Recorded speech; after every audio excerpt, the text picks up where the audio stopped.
Agents of S.H.I.E.L.D. was designed to dovetail with the MCU, and here's how to fit the show's timeline in with the mainstream Marvel Cinematic Universe movies. In 2013, Marvel Television launched their first MCU tie-in TV series, Agents of S.H.I.E.L.D., which became their flagship. Agents of S.H.I.E.L.D. was more popular than any Marvel Netflix show, and as a result, it lasted for 7 seasons, winding down in 2020. Because Agents of S.H.I.E.L.D. was designed to tie in with the movies, it featured explicit tie-in episodes to the latest Marvel blockbusters and even entire arcs that revolved around major mainstream MCU events. The connections only went one way, and the canonicity is disputed at present. That's particularly the case given the MCU timeline order on Disney Plus doesn't quite match up with Agents of S.H.I.E.L.D.'s timeline, which emphasized release order. As a result, new viewers may be interested to figure out how to watch the show in timeline order with the movies they're supposed to relate to in their original place. Given that's the case, here's the full Agents of S.H.I.E.L.D. timeline in relation to the mainstream MCU. At first, the connections are explicit, but the relationship between Marvel Television and Marvel Studios soured after Marvel split in 2015, and the ties became thematic rather than overt. Finally, after Avengers: Infinity War, the show blazed its own trail, largely because nobody at Marvel Television knew how things were going to be resolved, and they hadn't expected Agents of S.H.I.E.L.D. to be renewed for 2 more seasons in the first place, so stumbled into some major continuity problems. Agents of S.H.I.E.L.D. Season 1 begins after Iron Man 3. Agents of S.H.I.E.L.D. Season 1 begins after the events of both The Avengers and Iron Man 3. This is in spite of the fact it stars Clark Gregg as Phil Coulson, the S.H.I.E.L.D. agent murdered by Loki in The Avengers, and whose mysterious resurrection would be explored over the first 3 seasons.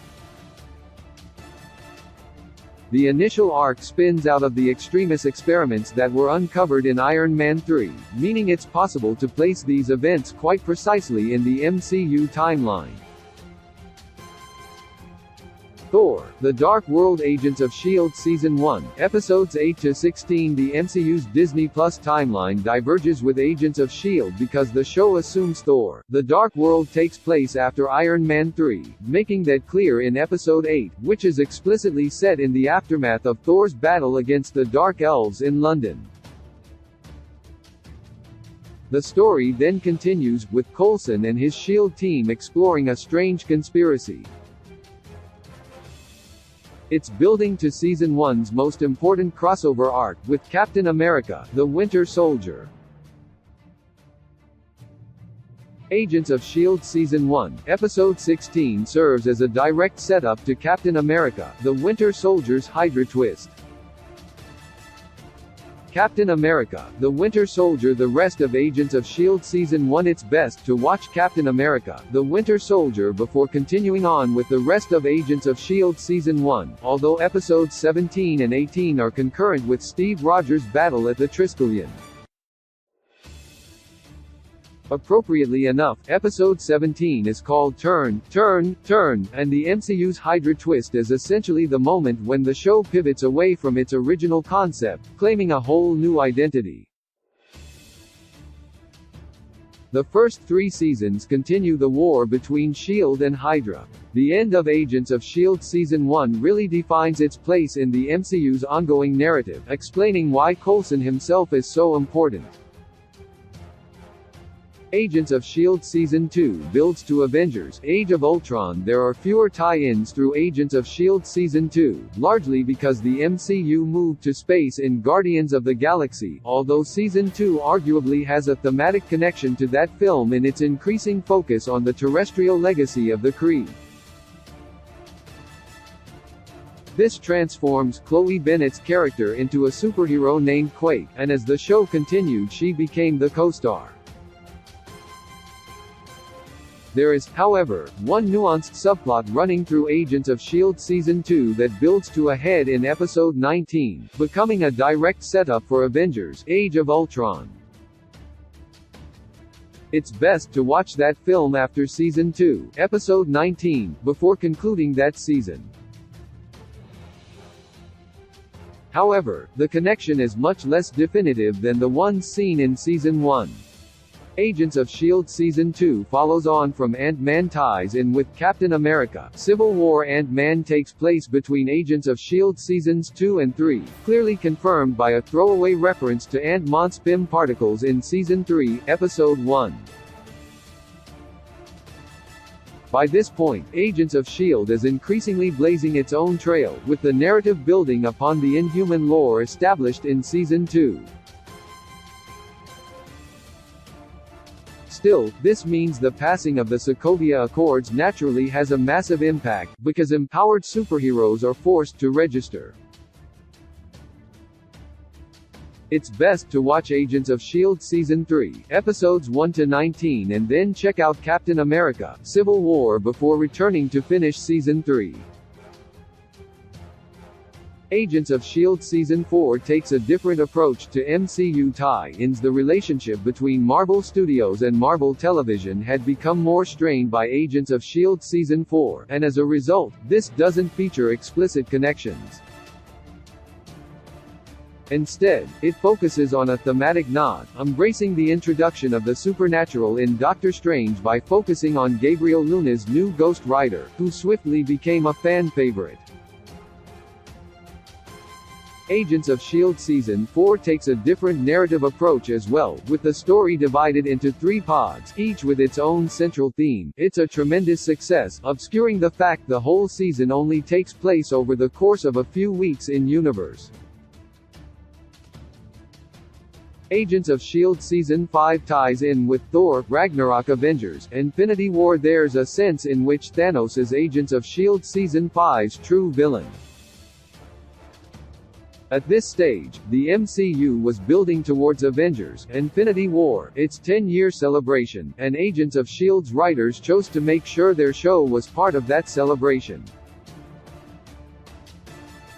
The first 10 episodes of Agents of S.H.I.E.L.D. Season 5 are largely set in a dystopian future timeline, utterly divorced from the mainstream MCU, and Episode 11 is concurrent with Thor: Ragnarok, made clear by a throwaway reference to Asgardians walking the streets of New York.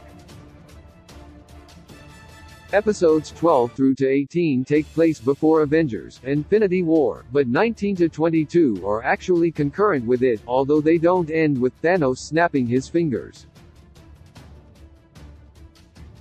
The writers and showrunners expected Season 5 to be the end of the road and didn't want to close off their story on the pessimistic note of showing half their stars blipped out of existence, hence Agents of S.H.I.E.L.D. ignoring Thanos' snap. Agents of S.H.I.E.L.D. Season 6-7 don't fit with the main MCU timeline. Agents of S.H.I.E.L.D. Season 6 and 7 are best viewed apart from the mainstream MCU, because they really don't fit with the timeline at all. There's no reference to the blip, and the galaxy they portray is a far cry from the dystopian post-snap world portrayed in MCU Disney Plus TV shows. There was a simple reason for this, as Marvel Television chief Jeff Loeb noted. Agents of S.H.I.E.L.D.'s writers didn't know what would happen. The movies are the lead dog, he explained. They're setting the timeline for the MCU and what's going on. Our job is to navigate within that world. In his view, the only way to continue Agents of S.H.I.E.L.D.'s story was to assume they were pre-snap, although that argument rather breaks the timeline of Season 5. Season 6 is the most problematic, with Agents of S.H.I.E.L.D. Season 7 taking its heroes on a multiversal adventure that ironically predicted the MCU's entire Phase 4 trajectory and even has a final MCU Easter egg to the quantum realm. Why it doesn't matter whether Owls is canon or not. Ever since the show began, Agents of S.H.I.E.L.D.'s canon status within the broader MCU has been a subject of some debate. At the end of the day, though, it really doesn't matter. As much as the series has attempted to tie into the movies where possible due to the fact that they share source material and a few key characters, Agents of S.H.I.E.L.D. has almost always marched to the beat of its own drum, and the MCU movies have made no effort to connect to their TV counterpart. Great standalone heroes like Agents of S.H.I.E.L.D.'s Quake have been exclusive to the show so far, and debating its canon semantics takes away from the appreciation of just how much stamina the show has built up through strong characters and good storytelling. And now that the multiverse is in play in the MCU, Agents of S.H.I.E.L.D.'s canonicity is especially moot. Marvel's favorite new tactic for explaining conflicting storylines, recastings, and write-offs extends to patching the gap between its longest-running series and its movie franchises.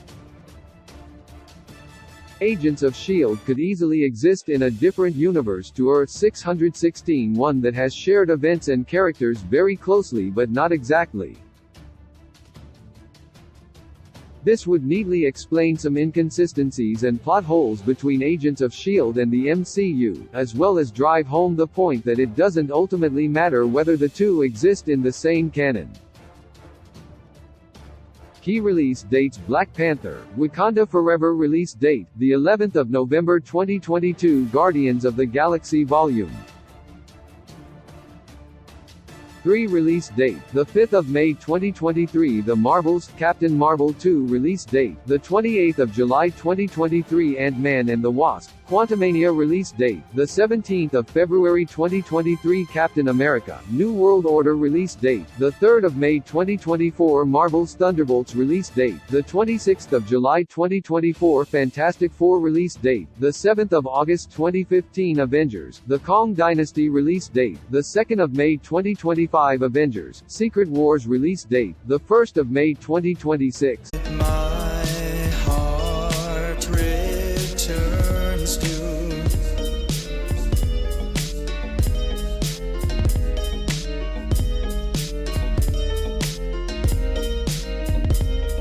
you, dinner, you